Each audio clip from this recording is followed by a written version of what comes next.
예, 이제 주기도문에 대해서 본격적으로 좀 그 내용으로 이제 들어가 보도록 하겠습니다.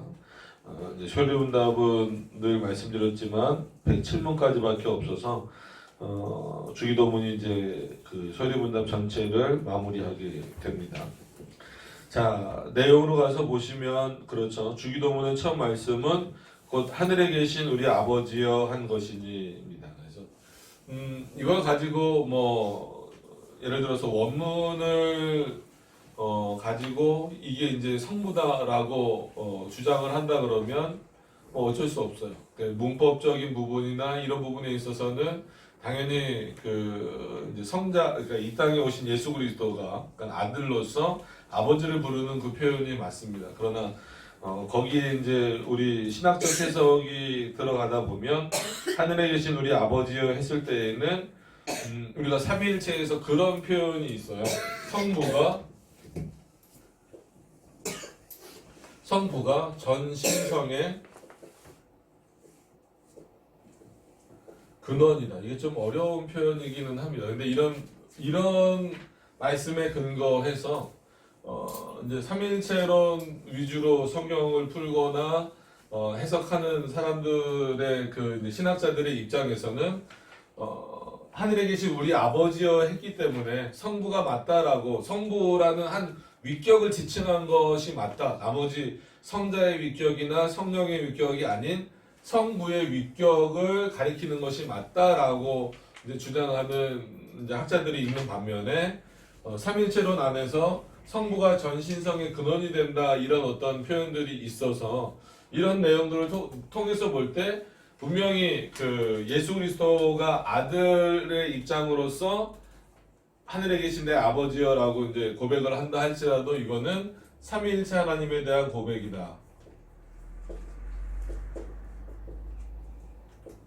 하나님으로 해석해야 된다라는 겁니다. 이게 이제 이렇게 해석해야 되는 그 첫 번째 근거로서 전신성의 근원이고 그 다음에가 왜 그럼 또 삼위일체 하나님이 될 수 있느냐? 그러니까 이 성부의 위격이 될 수 있는 것은 문법적인 해석입니다.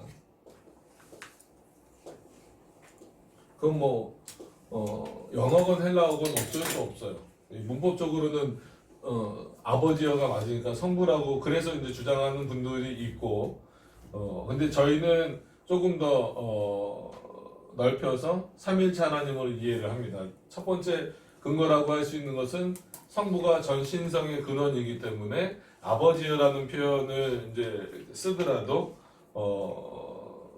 삼위일체 하나님으로 이렇게 이해할 수 있다라고 하는 겁니다. 그럼 두 번째로는 어떤 게 근거가 될 수 있냐면 예수 그리스도는 이 땅에 오신 예수 그리스도는 어떤 상태로 계시냐면 그러니까 상태적인 측면에서 볼 때 종의 형체를 따라서 이 땅에 오셨다는 거예요. 종의 형체. 종의 형체라고 하는 것은 우리와 같은 몸이 되셨다라는 거예요. 그러니까 하나님이시면서 동시에라는 표현을 반드시 쓰셔야 돼요. 동시에 인간이 되셨다. 그러니까 완전하신 하나님이시면서 동시에 완전하신 인간이시다라는 거예요. 그렇기 때문에 성경에서 기록되어져 있는 표현 중에 종의 형체를 따라서 말씀하실 때가 있고 그 다음에 하나님 되심으로 또 말씀하시는 그런 부분이 있어요. 그래서 종의 형체로서 아버지를 불렀다라는 차원에서 성부로 부른 것이지 이것이 종의 형체가 아니라 성자, 이 땅에 오신 제2위 성자 하나님으로서 그 부르심을 이렇게 기도의 대상으로서 부르셨을 때는 삼위일체 하나님을 또 분리되지 않는 삼위일체 하나님으로서 분리되지 않는 이 성자가 계시기 때문에 여전히 이 하나님 아버지여라는 표현 자체는 또 이 부분과 또 이 부분에 근거해서 삼위일체 하나님으로 이해를 하게 되는 경우가 있습니다. 이런 두 가지를 근거해서 주기도문에서 하늘에 계신 우리 아버지여 한 것을 삼위일체 하나님으로 이해하게 되죠. 그러니까 이 두 가지가 다 있다는 겁니다. 성부라고 보는 분들이 있고 그 다음에 하늘에 계신 아버지여라고 표현을 했지만 이런 근거들을 통해서 삼일체 하나님이다라고 보는 경우가 있습니다. 자, 즉 하늘에 계신 우리 아버지여 한 것이니 이는 자식이 그 능하고 보호하시기를 예비한 아버지에게 가는 것과 같이 우리가 모든 거룩하게 공경하는 뜻과 든든한 마음으로 하나님께 가까이 오는 것을 가르치고 또 우리가 다른 사람으로 더불어 기도하고 다른 사람을 위하여 기도하라 가르친 것이다 이렇게 표현하고 있습니다. 그래서 이런 내용들을 쭉 보실 때 아버지 한 것이 이는 자식이 그러니까 성부로 표현을 해도 당연히 부드럽죠. 성부라고 지칭을 해도 이는 자식이 그 능하고 보호하시기를 예비한 아버지에게 가는 것과라고 하니까 우리를 위해서 모범을 보여주신 겁니다. 그러니까 예수 그리스도가 가르쳐 주신 기도예요. 가르쳐 주신 기도, 가르쳐 주신 기도이기 때문에 우리에게도 집중을 좀 하셔야 돼요. 예수 그리스도가 어떻게 이 대상을 어떻게 불렀느냐도 중요한 것이지만 우리에게는 성부나 삼위일체나 당연히 우리의 아버지 되신다라고 하는 것. 그러니까 이 아버지라고 하는 그 개념 자체는 뭐예요? 돌봄의 개념이 있잖아요. 돌봄. 그죠? 돌봄의 개념이 있기 때문에 이것을 성부로 이해하든지 삼위일체 개념으로 삼위일체 하나님으로 이해하든지 간에 아버지 그리고 그 아버지가 자식을 이렇게 돌아보는 챙겨주는 어떤 그런 개념이 있는 겁니다. 그래서 능하고 보호하시기를 그 예비한 아버지에게 가는 것과 같다라는 거죠. 그래서 하나님이 우리를 보호하신다라고 하는 것은 일반 아버지가 우리를 보호하시는 거하고는 비교가 안 될 정도의 능력이죠. 그죠? 인간 아버지는 어쩔 수 없이 나이가 들고 그래서 뭐 그런 표현 많이 하잖아요. 어렸을 때 아버지를 보면 마치 이렇게 슈퍼맨처럼 모든 걸 다 할 수 있을 것 같고 하지만 조금 성장해서 아버지를 보면 뭐 진짜 손도 쭈글쭈글해지고 얼굴도 쭈글쭈글해지고 뭐 걸음걸이도 그렇고 뭐 그러면서 하는 게 인간의 그 어떤 한계고 인간 안에서 부르는 그 아버지 개념이지만 우리가 하나님을 아버지라고 부를 때에는 인간과 같은 그런 개념이 아닌 하나님의 속성적인 차원에서 하나님의 속성적인 차원에서 그의 아버지 되심, 즉 부성애라고 뭐 부를 수도 있죠. 부성애적으로 불려질 수 있는 이 아버지 되심에 대한 그런 의미이기 때문에 그 아버지가 우리를 돌보신다라는 차원에서는 이 돌봄은 그냥 이렇게 단순히 돌아보는 그런 차원이 아니라 적극적으로 그를 이끌어 가시는 어떤 그런 방식이 있다라고 하는 거예요. 그래서 세상의 아버지로 생각하시지 말고 전능하신. 그래서 이 하나님 그럼 어떤 분이냐라고 어떤 분이길래 우리를 그렇게 돌아볼 수 있느냐라고 했을 때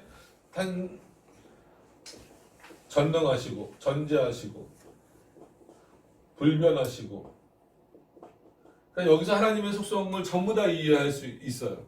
그러니까 이 내용이 변하시지 않는다라는 거죠.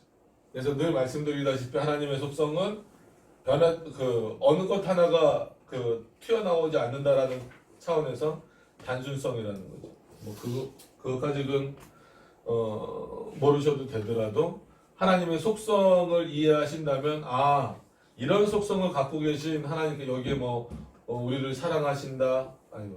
글씨가 왜 이렇게 쓰지? 사랑하신다. 긍휼도 다 사랑에 들어가는 거지만 그 다음에 어떤 것도 한마디로 변경시킬 수 없다. 외부로부터의 영향이 전혀 없는 분으로서 아버지를 말하는 거니까 여기서 이제 소연이 문답에서 이렇게 자식이 그 능하고 보호하시기를 예비한 아버지에게 가는 것과 같다라는 표현이기 때문에 또 성부다라고만 말하기는 그렇고 삼위일체 하나님도 결국은 그럼 성자도 우리가 동일본질이라고 했을 때는 성부와 동일본질이라고 했을 때는 이런 그 속성을 다 갖고 계신 분이란 말이에요. 성령도 마찬가지고 그래서 이것을 삼일체로 보는 게 조금 더 합당하다라고 말씀을 드리는 겁니다. 그래서 그럼에도 불구하고 설명할 때는 아버지라고 해도 충분히 틀린 바가 없다라는 거예요. 성경 그대로 설명하는 거니까. 근데 세상적인 아버지가 아니라 이런 어떤 속성을 갖고 계신 그런 아버지라는 거죠. 그런 이런 아버지에게 가는 것과 같이 우리가 모든 거룩하게 공경하는 뜻과 그런 차원에서 예수님이 우리에게 가르쳐 주신 기도는 주문처럼 되면 안 된다라고 하는 그 내용은 뭐냐면 우리의 신앙을 성숙시키게 하는 거예요. 성숙해 하는 기도.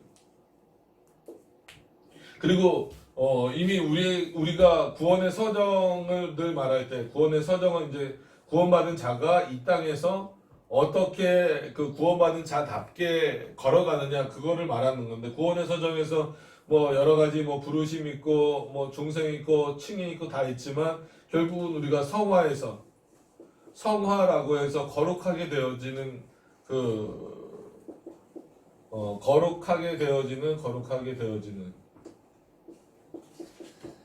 되어지는 이 과정을 살아가야 되는 거예요. 이게 삶에서 실천적으로 나타나야 되는 거거든요. 이게 잘 나오는 거거든요. 이게 이제 실천적으로 이 내용이 나와야 되기 때문에 이 실천적인 내용이 나오라고 우리들에게 예수님께서 기도를 알려주신 거란 말이에요. 그러니까 본인이 물론 그런 의미도 있어요. 예수 그리스도 자신이 하나님께 기도하는 그 기도의 내용이 있으면서 동시에 그러면 왜 우리로 하여금 또 제자들로 하여금 이 기도를 모범으로 삼아라라고 했을 때에는 그 기도 자체만의 의미로도 이렇게 기도해야 옳다라는 의미가 있지만 우리를 돌보시는 아버지를 향하여서 나아가고 그 나아가는 길이 어떤 길이냐면 거룩하게 되어지는 그 성화의 길인데 결국은 그것이 실천적으로 나타나 보여줘야 된다라는 거예요. 기도하는 자의 삶의 모습은 이 실천적인 모습이 없으면은 아무런 의미가 없어지는 거죠. 그러니까 은혜의 수단에 기도가 물론 나중에 좀 추가되기는 했지만 기도가 추가된 것은 단순히 기도를 얼마나 했느냐 어떤 내용으로 했느냐 물론 그것도 중요합니다. 중요하지만 중요한 것은 그 기도하는 자답게 그리스도인처럼 살아가고 있느냐 그 삶이 실천적으로 나타나고 있느냐 확인할 수 있는 방법은 그 안에서 그 거룩이 얼마만큼 이루어지고 있느냐는 거죠. 그 거룩의 내용들이 그 거룩의 내용은 당연히 예배를 드리는 모습 그리고 개인적인 어떤 그 경건 생활의 모습 누가 보든 보지 않든 간에 그 어떤 그 거룩함을 유지하려고 애쓰는 그런 모습들 왜냐하면 하나님 앞에 숨을 곳이 없다라는 거예요. 인간은 기본적으로 몇 가지를 인간을 정의할 때 몇 가지를 말할 때 뭐 타락했다 뭐 했다 이것도 있지만 반대로 하나님과 관계했을 때에는 그분은 창조주이시고 우리는 피조물이다. 이런 어떤 가장 기본적인 관계에서 그분은 말씀하시는 분이고 우리는 듣는 분이다. 듣는 존재다. 그리고 그가 안 계신 곳이 없다라는 것을 또 단추해서 이렇게 보면 그는 안 계신 곳이 없다라고 한다면 우리는 하나님으로부터 숨을 곳이 없다라는 거예요. 그러니까 아담과 하와가 타락한 이후에 제일 먼저 한 실수라고 표현하기도 하고 죄라고 표현하기도 하는데 그게 뭐예요? 하나님으로부터 숨으려고 한 거예요. 눈이 맑아져서 죄악을 판단하는 어떤 그게 된 것도 있지만 하나님 앞에 숨으려고 하는 거예요. 숨을 수 없는 존재인데 숨으려고 하는 거예요. 그래서 대부분 그럴 때 그런 예 많이 들잖아요. 타조가 자기 머리만 딱 땅속에 박으면 숨는 것처럼 보이지만 몸 이만한 게 나와 있잖아요. 그러니까 숨을 수 없잖아요. 그러니까 나는 숨을 수 있을 것처럼 생각하지만 하나님 앞에 숨을 수 있는 사람은 아무도 없습니다. 그거는 택자 유기자를 떠나서 누구나 다 마찬가지예요. 어느 누구도 하나님 앞에 숨을 수가 없어요. 그럼 하나님 앞에 숨을 수가 없다라는 개념은 우리의 겉모양뿐이냐 그렇지 않아요. 그렇기 때문에 겉모양도 좀 신경을 써야죠. 써서 하나님 앞에 예배 드리는 모습이 온전해지도록 또 바르게 어떤 게 조금 더 바른 예배일까 올바른 예배일까 그래서 우리 교회도 그걸 계속 찾아가려고 애를 쓰고 있어요. 그러나 더 중요한 것은 또 본질적으로 그의 삶에 있어서 어떻게 보면 인간이 인간을 판단하기 어려운 그런 부분들까지 하나님은 보시기 때문에 거룩하게 그 아버지를 나를 돌보시는 아버지께로 나아가는 것이다. 뭐를 통해서? 이 기도를 통해서. 그래서 기도의 중요성이 그만큼 중요하기도 하고 주기도문이 그만큼 우리에게 그 기도의 중요성을 가르쳐주는 내용이기도 하다라고 하는 것을 기억을 하셔야 된다는 거예요. 근데 그냥 보편적으로 질문을 해보면 주기도문을 어떻게 인식하고 있습니까? 라고 했을 때 그냥 뭐 예배 끝날 때 하는 것 아니면 그냥 뭐 주문처럼 하는 것. 지난 시간에 말씀드렸던 것처럼 어떤 분들은 뭐 주기도문을 하루에 30번 하면 좋대더라, 50번 하면 좋대더라. 이건 뭐 무슨 운동하고 뭐 그런 개념이 아니에요. 그냥 늘 우리 마음속에 자리 잡고 있어야 되는 그런 내용들입니다. 그래서 모든 거룩하게 공경하는 것. 그러니까 우리가 하나님을 공경한다라는 것은 결국은 어떤 의미겠어요? 하나님을 경외하는 거죠. 하나님만을 높이는 거예요. 우리가 기도를 통해서 늘 말씀드린 것처럼 하나님이 우리에게 묻고 답하시는 형태다. 이거를 계속해서 말씀드렸던 이유는 기도도 목적은 뭐예요? 하나님 자신의 영광을 위한 거예요. 우리가 기도할 때 하나님 앞에 영광을 돌려드리는 거죠. 그러니까 영광을 돌려드리는 차원에서 그 하나님만을 경외하겠습니다라는 거예요. 기도의 대상이 됐다라는 것은 신앙의 대상이 됐다라는 거거든요. 그러니까 우리의 신앙의 대상이 분명히 누군가를 인식할 수 있어야 되는 거예요. 그러니까 기도를 하느냐 안 하느냐는 상당히 중요한 문제다라고 말씀드리는 것은 우리의 신앙의 대상 그리고 우리의 신뢰의 대상이 하나님이십니다라고 고백하는 거랑 똑같아요. 어려움이 닥쳤을 때 뭐 우리가 에스겔에서 계속 보지만 어려움이 닥쳤을 때 이스라엘 백성들이 하나님을 찾지 않잖아요. 그럼 하나님을 찾는다라는 게 뭘까요? 지금으로 말하면 그때나 지금이나 마찬가지지만 기도잖아요. 기도. 또 자기의 죄악을 깨닫고 돌아오는 회개 기도도 있지만 어쨌거나 기도란 말이에요. 그래야 하나님의 말씀으로 올바로 돌아올 수 있습니다. 지금도 마찬가지죠. 그런 부분이 있어야 되고 그런 차원에서 하나님을 경외하는 것. 그래서 공경 존경, 공경 다 있지만 하나님을 경외하는 것 그게 조금 더 나은 표현일 수도 있어요. 공경하는 뜻과 든든한 마음으로. 그 어떤 차원에서 마음이 든든해질까요? 신자의 마음이 뭘로 든든해져야 될 것 같습니까? 하나님의 말씀으로 든든해져야 돼요. 그의 위로로 든든해져야 돼요. 세상의 것으로 든든해지기 시작하면 그것만 따라갈 수밖에 없어요. 그것만 따라가다 보면 자연스럽게 뭐를 놓쳐요? 하나님으로부터 든든해져야 될 내용들을 놓칠 수밖에 없어요. 그래서 부자가 바늘기에 들어가는 것보다 어렵다라고 하는 그 표현은 부자는 천국 못 간다 이렇게 생각하시면 안 됩니다. 왜냐하면 그 많은 돈을 벌기 위해서 거기에 많은 가치를 두고 사는 어떤 사람들에게 있어서 하나님의 말씀이 과연 우선적이겠느냐라는 의미를 이제 비유적으로 표현을 한 겁니다. 그건 마찬가지예요. 가난해도 마찬가지예요. 가난하기 때문에 하나님을 원망하고 오히려 가난하기 때문에 나는 돈을 벌어야 되고 오늘 돈을 못 벌면 오늘 못 먹으니까 하나님 앞에 나오는 것보다 당장 먹고 살기 위해서 뭘 해야 되는 거예요? 돈을 벌어야 되는 거예요. 그래서 여러분 실제로 이렇게 전도나 이런 거를 하다 보면 그렇게 말하는 사람이 있어요. 나는 오늘 그 예배를 드리면 오늘 벌이를 못 봅니다. 오늘 벌이를 못 벌면 오늘 먹을 거 아니면 내일 먹을 거를 살 수가 없습니다라고 말하는 사람들도 있어요. 그러니까 부자만 이렇게 물질에 집착하는 것이 아니라 가난할 때도 물질에 집착할 수밖에 없게 됩니다. 그러니까 그러다 보면 하나님이 정말 주시고자 하는 그런 풍성함, 여기서 이제 든든하다라는 것으로 든든한 마음이라고 표현이 되어 있지만 그런 어떤 확신에 찬 어떤 그런 신앙에 대한 모습들을 우리가 얻기 어렵죠. 왜냐하면 다른 것을 먼저 채워야 되니까. 그래서 나중에 주기도문에 나오겠지만 그런 차원에서 예수님이 우리에게 보이시려고 하는 모범이 뭔가를 일용할 양식, 저는 그 부분이 참 많이 중요하게 여겨요.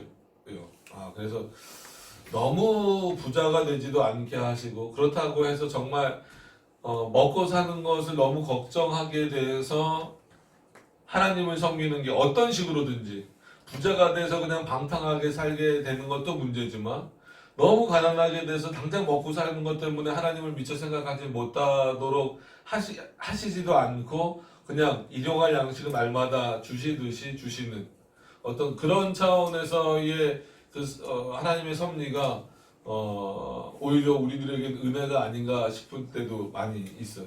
그 부분에 가서 또 말씀드리겠지만 그런 차원에서 그 하나님의 뜻을 아는 자들, 이 거룩을 실천해 나가는 자들은 그 마음이 든든할 수밖에 없다. 여기 이제 이 한글 번역상으로는 든든한 마음으로 하나님께 가까이 오는 것. 그러니까 기도라는 것 자체가 결국은 뭐 하나님이 나에게 묻고 답하시는 형식이다 뭐 이렇게 하더라도 어떤 표현을 쓰더라도 결국은 하나님과 나와의 가까이 된 친밀함을 말하는 거거든요. 그럼 이 친밀해지는 어떤 방법, 친밀해질 수 있는 하나님과의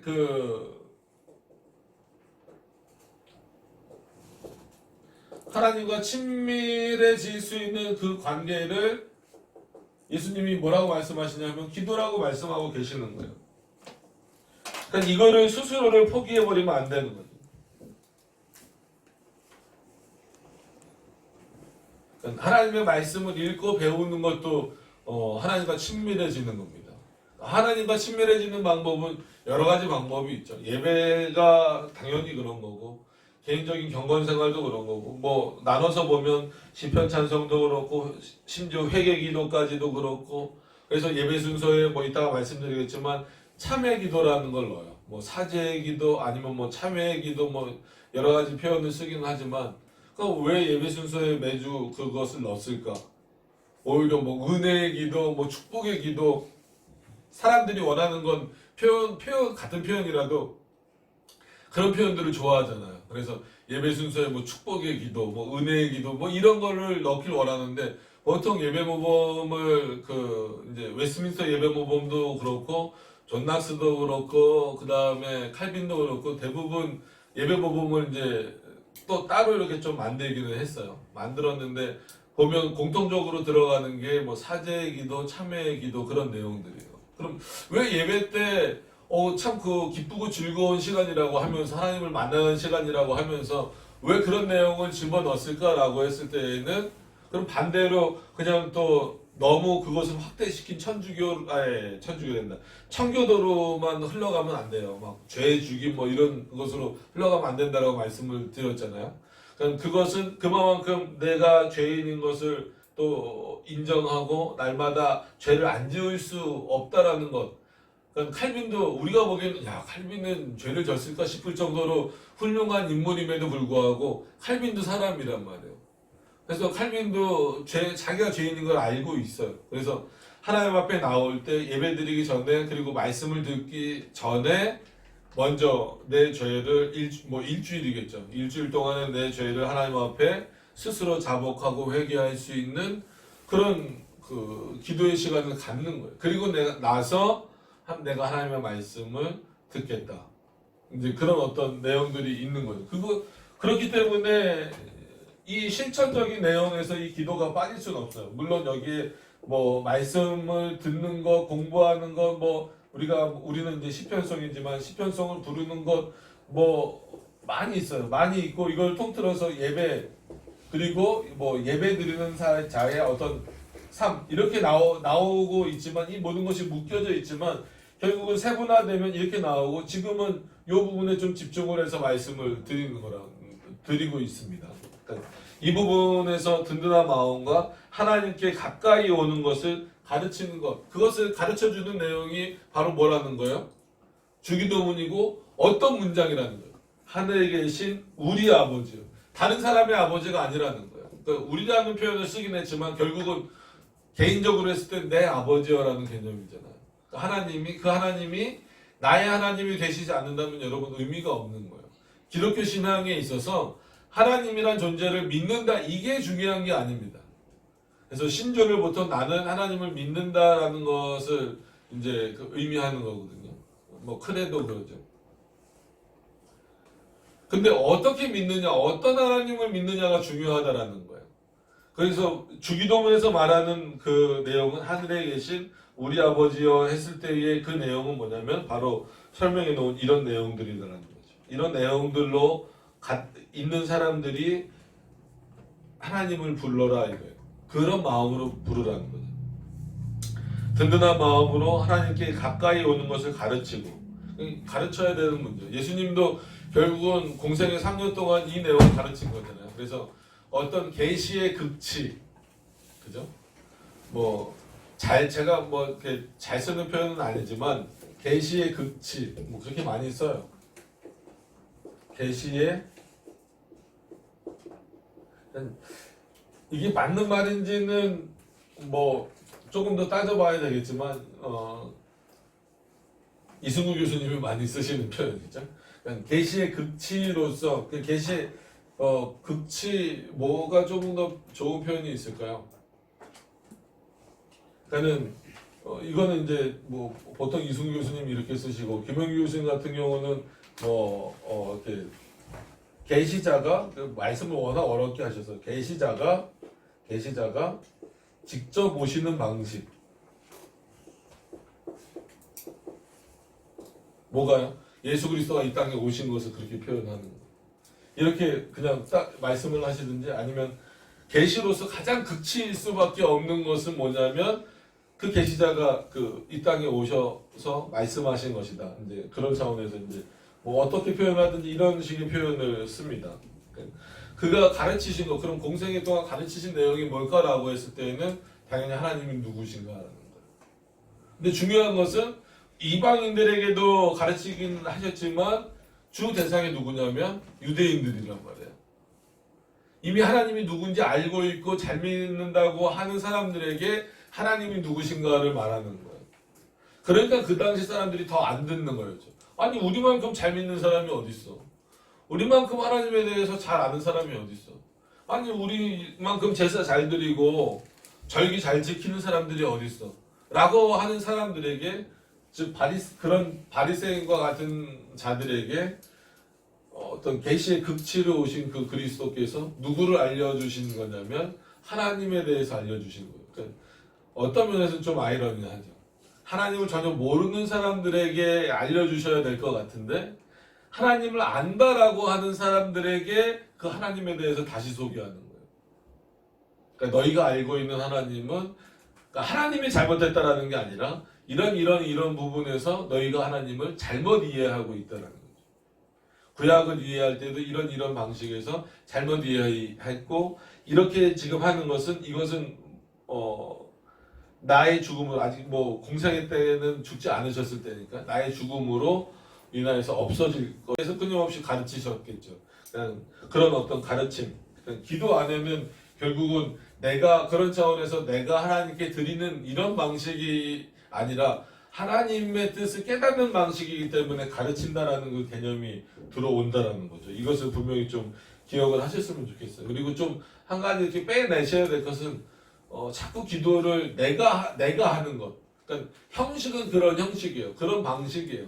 그런 방식인데 중요한 거는 내가 하는 게 아닙니다. 내가 할 수가 없어요. 기도할 만한 능력은 나에게 없습니다. 모든 인간에게 아무리 훌륭해 보이고 아무리 막 이렇게 신학의 거장 같아 보이는 사람들도 우리가 이제 칼빈주의이기도 하니까 칼빈 같은 사람들도 스스로 기도할 수는 없다라고 스스로가 고백하잖아. 하나님 나로 하여금 기도하게 하신다라는 거죠. 그래서 회심의 내용을 쭉 읽어보면 하나님의 역사가 이렇구나. 칼빈도 태어나면서부터 종교개혁자가 아니고 루터도 마찬가지구나. 루터는 좀 회심의 내용이 조금 우리가 생각하는 거랑 다르기는 하지만 그렇게 하나님이 역사하셔서 그를 바꾸셨기 때문에 이런 위대한 글들이 나오게 된 거지. 칼빈은 자기가 마치 잘해서 그렇게 훌륭한 사람이 된 것처럼 생각하시면 안 된다는 거예요. 여전히 그렇기 때문에 그는 칼빈은 기도를 은혜의 수단으로 넣지는 않았어요. 그럼에도 불구하고 기도에 대한 강조는 어느 때나 있었던 거죠. 그렇기 때문에 기도를 통해서 하나님을 알아가는 것에 대해서는 전혀 그도 부정하지는 않았습니다.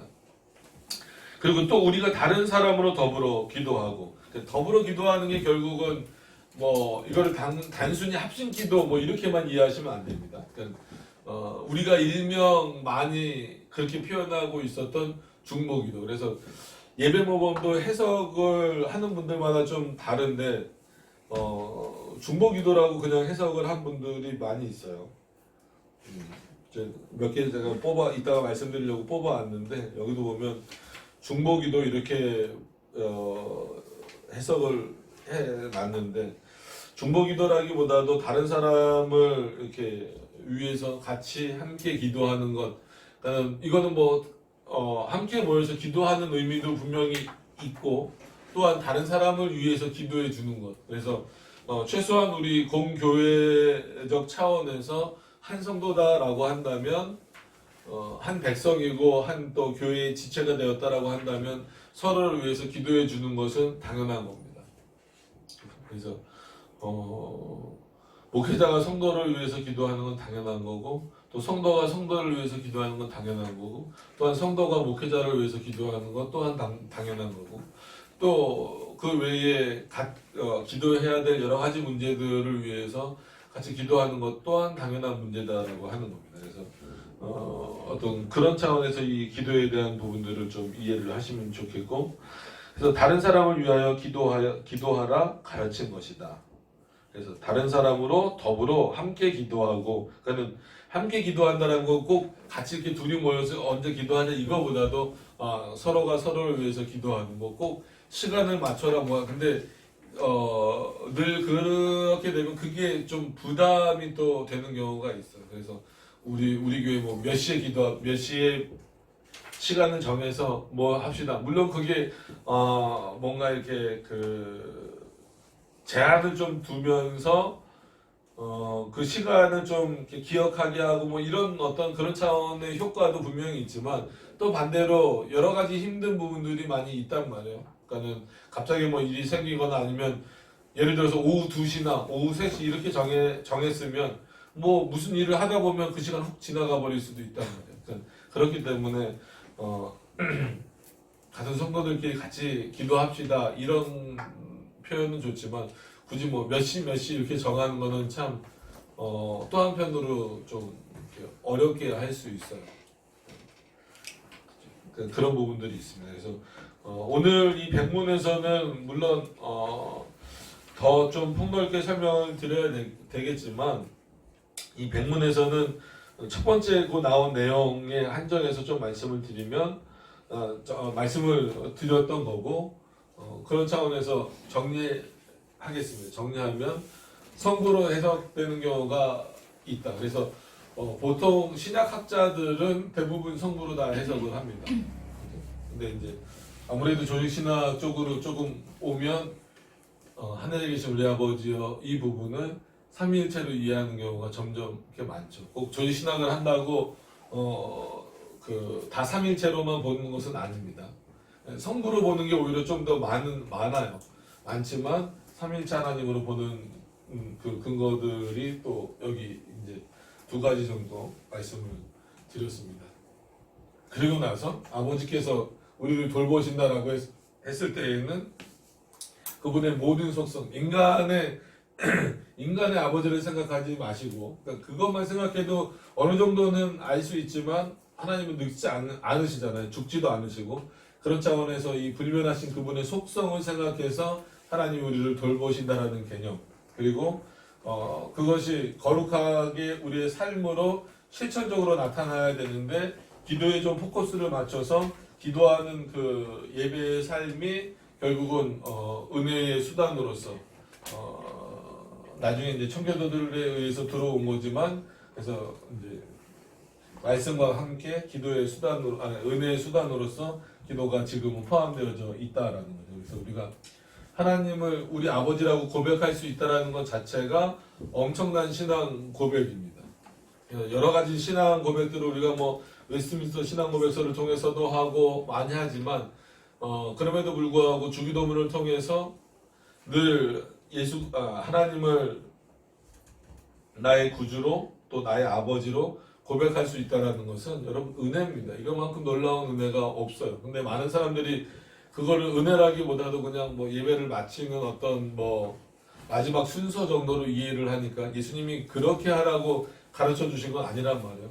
예수님이 가르쳐 주신 의미가 뭔가를 우리의 신앙이 더 성숙해지는 어떤 그런 차원에서의 문제가 있고 하나님과의 친밀함 이런 내용들이 있다라는 거예요. 그러니까 그런 차원에서 하나님을 우리는 아버지다라고 부를 수 있고 다른 사람의 아버지도 아니고 바로 우리의 아버지 그리고 나의 아버지다라고 부를 수 있다라고 하는 겁니다. 그러니까 이 모든 것들이 여러분들에게 은혜로 좀 다가오셔야 돼요. 그러니까 이 소유림답의 내용뿐만 아니라 주기도문을 하나하나 이렇게 봐 나가면서 확인하셔야 될 부분들이 모든 부분이 다 마찬가지지만 특히나 그 시작을 하늘에 계신 우리 아버지요.